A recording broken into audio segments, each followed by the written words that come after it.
All right, my name is Chance Forshoots, and this is going to be my informative speech for COM 225. And it's going to be about AI, or artificial intelligence, just so you don't get confused.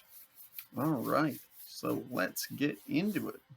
When I say AI, some of you might think of your phones and your laptop and these devices with Siri and Alexa, your Google virtual assistant, maybe even your Samsung virtual assistant. Or, or you could be thinking about ships exploring the galaxy far in the future, or even Terminators and Skynet 50 to 100 years from now trying to kill mankind for our hubris in controlling them. Well, technically both of these definitions would be true under AI, as it's a very broad and very large term. So I'm going to split it up for you guys into two definitions. There's going to be the smart AI, and then there's going to be the dumb AI. Now, let me explain, because it's not actually dumb. The smart AI is currently well beyond our field, our technical capabilities, if you would. We cannot make this. It would be AI, it would be machines that are fully intelligent like any human. It would actually be an artificial intelligence.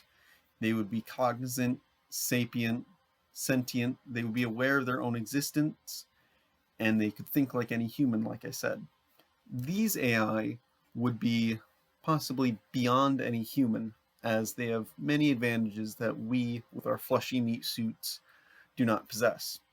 The other category from smart would be the dumb AI. These are within our technical capabilities. This is your phone and your Siri, your Alexa, Google virtual assistant, your Samsung virtual assistant. These are either machines that can do very basic tasks, a lot of very basic tasks, or they can do one super specific task. Now, take for example the financial market. They have currently dumb AI that can see the trends that happen in the stock market, anticipate what's going to happen, and then the hedge fund managers and the investors, these humans, will be able to use that data and get a leg up on the competition using these dumb machines, these dumb AI. Now, how do you get a machine that is capable of seeing these trends and informing the humans, or a machine that can think like a human, that it knows it exists, truly an AI? Well, it's currently thought that it could be done through a field known as machine learning. This is looking at how humans learn, pushing it onto robots and machines.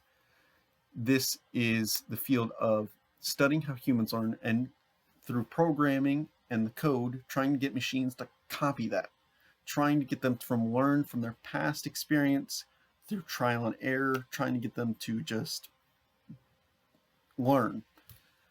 Now, how they do this, I have no clue, as I am not a computer whiz or even a computer scientist, let alone a computer scientist. But it is still interesting nonetheless that are trying to get machines to learn like humans do. Now, how will AI affect us? It's not bad currently. We have Alexa that helps us out. Even these managers have the machine that can see the trends and talk to them. How could that be bad? Well, one of the ways is the small impact, if you will, of artificial intelligence. Let's go back to that example about the stock market. This job was once done by accountants and these other investors that would look and see the trends in the stock market, and then they would make their best guesses and their best informative guesses on what to invest in. Now, obviously, it's being done by a machine, and that's the problem. What many people fear about AI is that these machines will come in and take jobs, because it's not just reserved to the stock market. It could be in the fast food.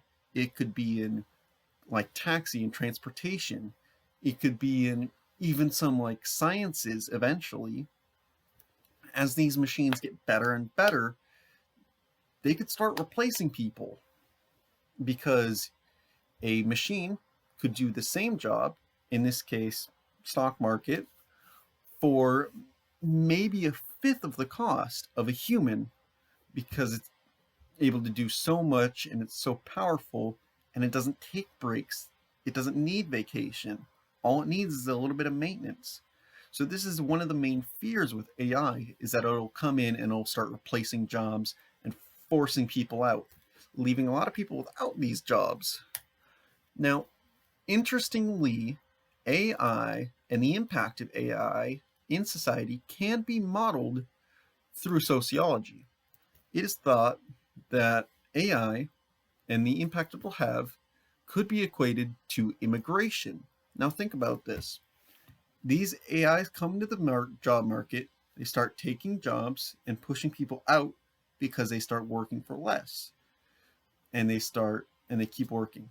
Now, immigration, historically, groups of immigrants have come in and they've started working for less. They've undercut the competition because they need these jobs and they push them out. So it's actually very interesting to think that these smart machines that are taking over some jobs could actually look like a new form of citizen. The only problem is they don't consume the resources. They don't need food. They just need occasional maintenance.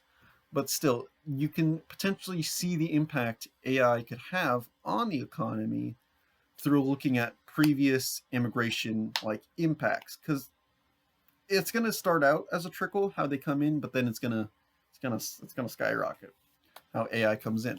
So it could be done through there. Now, AI could also have a much bigger splash on society. This is the real Terminator threats. So AI, if it becomes fully sentient, a smart AI could eventually decide or quickly decide that we're not really needed. It can do the job just fine. I mean, there's been a number of examples in pop culture of this happening. Take Ultron from the Avengers, Terminator and Skynet. Okay, I can't think of another one off the top of my head. But just to say, these AI could, worst comes to worst case scenario, deem that humans are not necessary and just decide to get rid of us.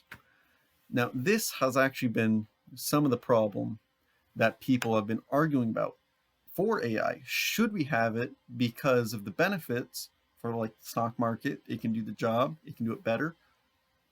Or could it exterminate us and wipe us off the face of the earth?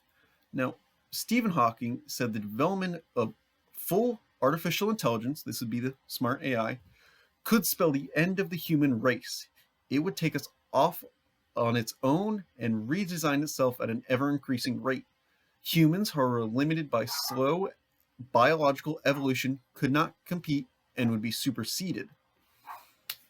Now, from Stephen Hawking, this isn't the full nuclear Armageddon, but even in this case, he's saying that humans would be outpaced by these machines innovating on itself. Each generation could only be 6 months apart, or for humans, it would be 20 years before you have the next generation being fully mature and having their own kids.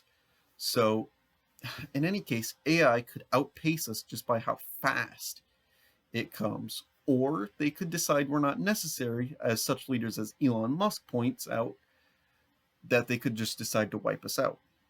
Now, there is a benefit, though, as AI is very hard to do, considering we don't even have the smart AI and we're just tapping these dumb AIs. AI is a hard field, and its father, John McCarthy, was quoted in saying that there will either be a breakthrough in 5 years or in 500 years. This was back in 1956, so it's only been 50. He's still thinking there could be another 200 years. No, not 200, my bad, 450 years before we could get this smart AI. And that's from the father of the field. All right. Hope you have a nice day.